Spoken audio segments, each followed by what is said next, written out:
Chapter 20. Gerald had not seen Teague in such a state. He had seen the troubleshooter take more punishment than many a man, with nary a sign of discomfort. But the big troubleshooter now lay on Doc Morton's table.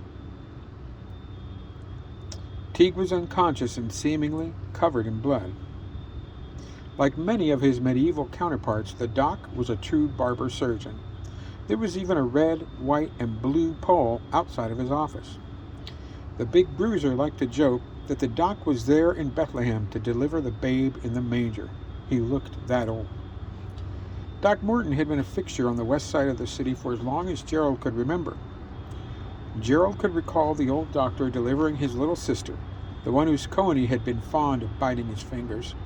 In fact, if you picked any random person in this part of the city, from the age of 1 to 50, there was a better than even chance that Doc Morton had delivered them in their home. After the doc had seen to Teague and announced that the troubleshooter should be okay, he spent a little time with Gerald as the bruiser helped to clean up the grisly scene that tending to Teague had transformed his exam room into.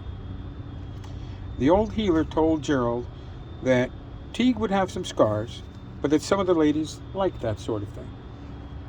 As Gerald was handling the discarded clothing that they had stripped his friend out of, he pointed out to the doc a deep gash high on the right inner thigh of the heavy canvas trousers he had been wearing as he faced off against Vittorio. Was that devil trying to geld him, do you think? The old medical man took the trousers from Gerald and inspected the gash. The heavy canvas material had parted reluctantly, and there was blood on the inside of the pant leg, but not that much. No, Gerald, the doc told the big bruiser. There's a big artery there, Morton continued, as he put the trousers down and picked up the heavy canvas coat that he had taken off of the Enterprise man. If your friend had been wearing regular trousers, he would have bled to death in the back of your motor coats. The doc showed Gerald one of the sleeves on the left side of the heavy canvas coat. There was a deep slice on the upper sleeve, and Gerald heard the old man say, "There's another big artery here." As the old doctor shifted the heavy canvas coat in his wrinkled but surprisingly firm grasp, he said, "Same thing goes with this cut."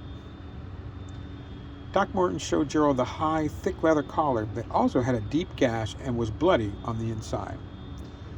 Your friend's choice of wardrobe saved his life today. As the older man manipulated the heavy leather coat to show Gerald the collar, then it too had been sliced through and showed blood on the inside. The doc offered his opinion.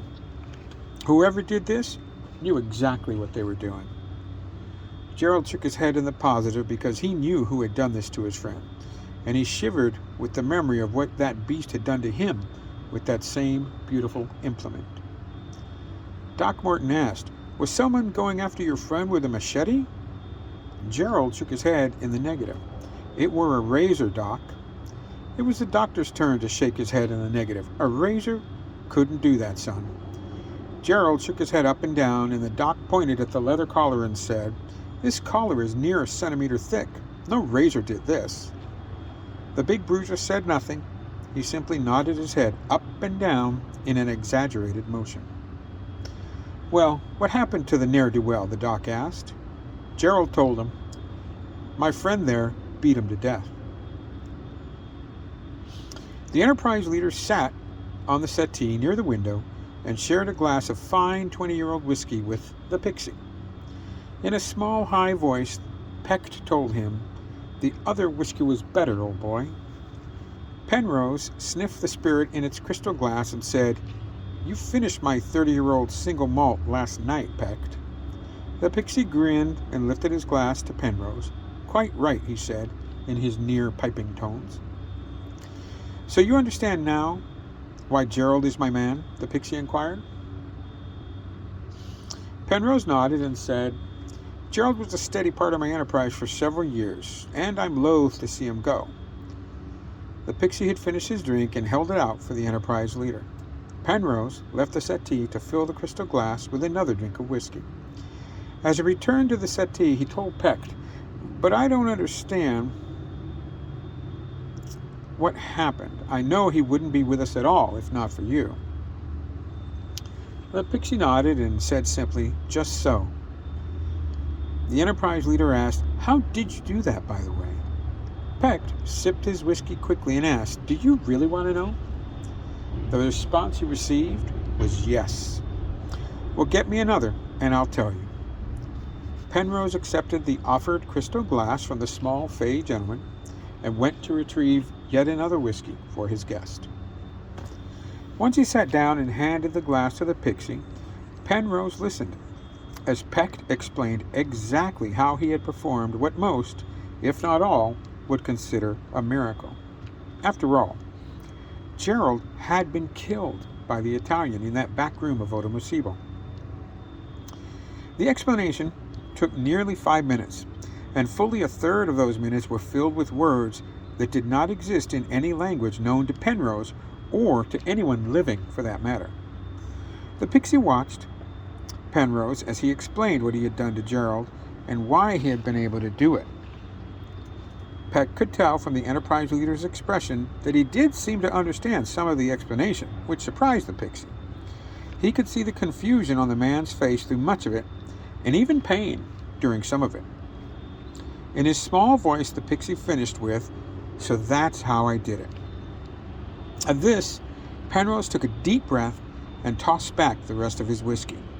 He took another deep breath and said, "I'm sorry I asked."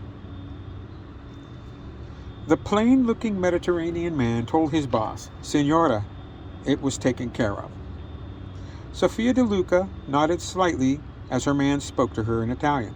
She asked the man, "It was done with respect, yes, Enzo?" "Certo, Signora," was his reply. "You're a good man, Enzo. You served me well in this." He nodded and smiled slightly as she continued, "I won't forget." "It's my pleasure, Signora," Enzo said to his boss. He had found working for the widow of Tomas to be a bit more taxing than working for her late husband. The old boss had been a relaxed individual who enjoyed good food and good wine. In the end, that had killed him as surely as a bullet or knife, just not near so quick. Tomas could be brutal when he needed to, but overall he was a much simpler boss than his widow. There was no mystery or intrigue working for the Signore. The Signora was a different story altogether. She always seemed to be thinking 3 or 4 steps ahead and planning for things that might happen.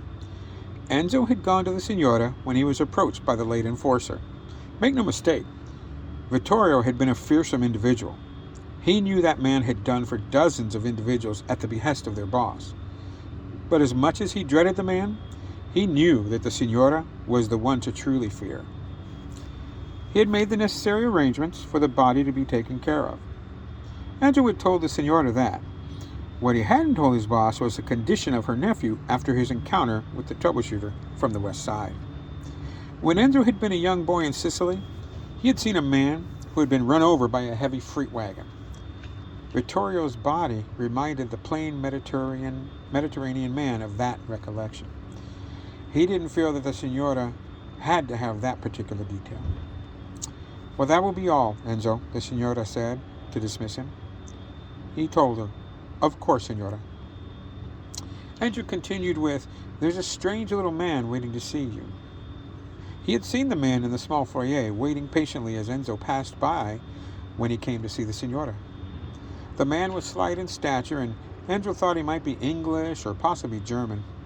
The man had nodded at him as he passed by, and Enzo recalled thinking that the strange man had dead eyes. He made Enzo a little uneasy, just as Vittorio had done. His boss nodded her head and said, "Please, send him in."